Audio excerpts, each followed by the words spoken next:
A cold metallic hum is the first thing he hears. Then, the hiss of pressurized air.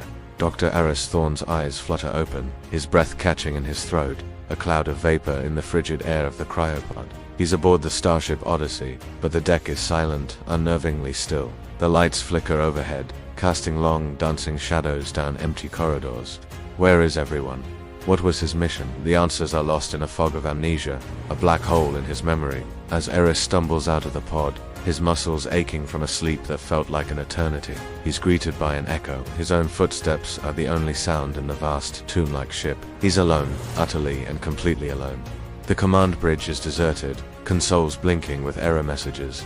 The mess hall is frozen in time, a half-finished game of chess on a table, a datapad lying open.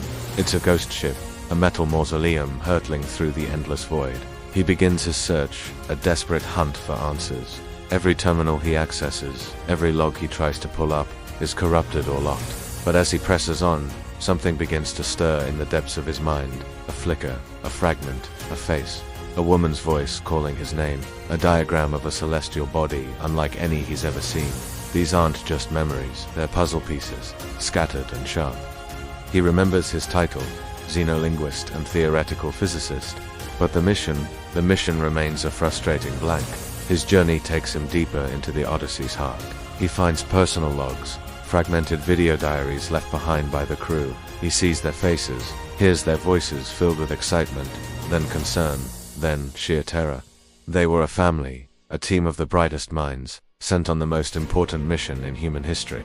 They were his friends, and he can't remember them.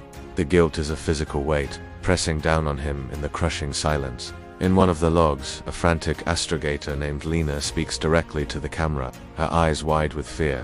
She talks about the anomaly, codenamed the Murmur, a point in space that isn't just empty but is actively erasing things, deleting matter and energy from the universe. And it's getting closer to Earth. Suddenly, a torrent of memories floods Aris's mind. The mission wasn't just exploration.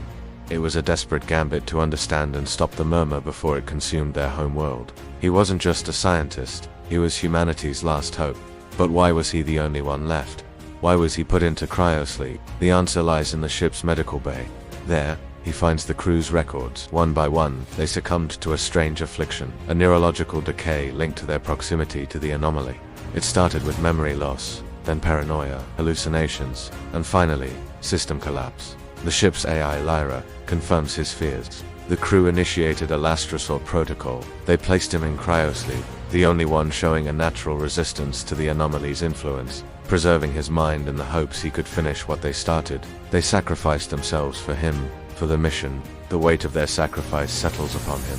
He's no longer just a man lost in space. He is the custodian of their legacy, the final carrier of a sacred trust. But the ship is dying around him.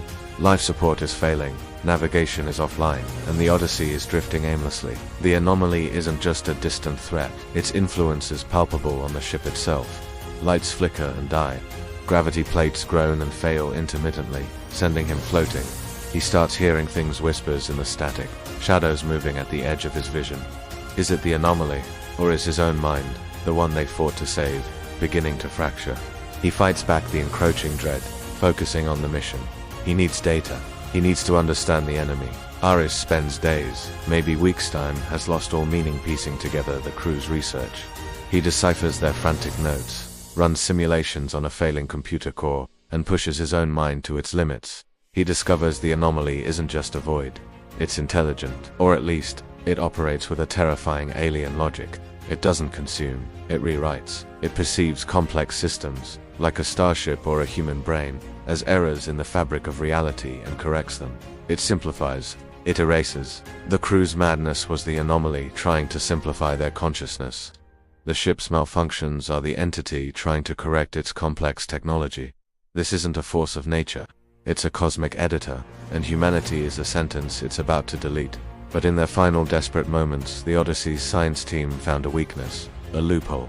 The anomaly processes information in a specific rhythmic pattern. It has a frequency, a heartbeat. If he can create a counter-frequency, a signal that mimics the universe's natural background chaos, he might be able to shield Earth, to make it invisible. It's a 1 in a billion shot. He needs to modify the ship's main communication array, reroute power from the failing life support, and broadcast a signal directly into the anomaly's path. It's a suicide mission. The power surge required will cripple the Odyssey for good, leaving him stranded. But as he looks at the stardusted screen showing Earth a tiny, fragile blue marble, he knows there is no other choice. He works with a feverish intensity, sweat beading on his brow as the ship groans its final death rattles around him.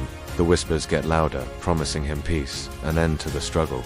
He sees phantoms of his crewmates, smiling, beckoning him to give up, to join them in the quiet. He fights them off, clinging to their real memories, the ones of their courage and their sacrifice. He owes them this. Finally, it's ready.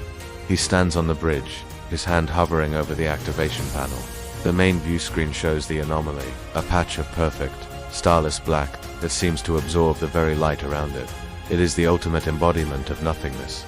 He takes one last look at the image of Earth. He thinks of green fields, blue oceans, and the 7 billion souls who have no idea their entire existence is hanging by a thread he is about to pull. He engages the sequence. Power drains from the rest of the ship. The emergency lights die, plunging him into near-total darkness, illuminated only by the glow of the console. A new hum builds, a deep, resonant frequency that vibrates through the deck plates, through his very bones. The Odyssey is screaming its defiance into the void. On the screen, the wave of his signal, a chaotic, beautiful mess of data, collides with the edge of the blackness. For a moment, nothing happens. The silence returns, deeper and more profound than before. Did it work? Or did he just broadcast his own obituary? Then, on the sensor readings, he sees it. The anomaly's expansion has stopped. It's not retreating, but its inexorable advance toward Earth has been halted. The shield is holding. He did it. He actually did it. A weak, exhausted laugh escapes his lips. It's a sound of triumph, of relief, of profound, soul-crushing loneliness. The ship is now a cold, dark coffin.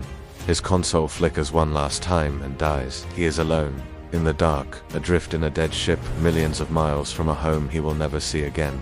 But it is a home that will continue to exist. He slumps into the captain's chair, the mission finally complete. He closes his eyes, and for the first time since waking, Dr. Aris Thorne allows himself to rest, a solitary guardian watching over a world he saved, floating silently into the endless night.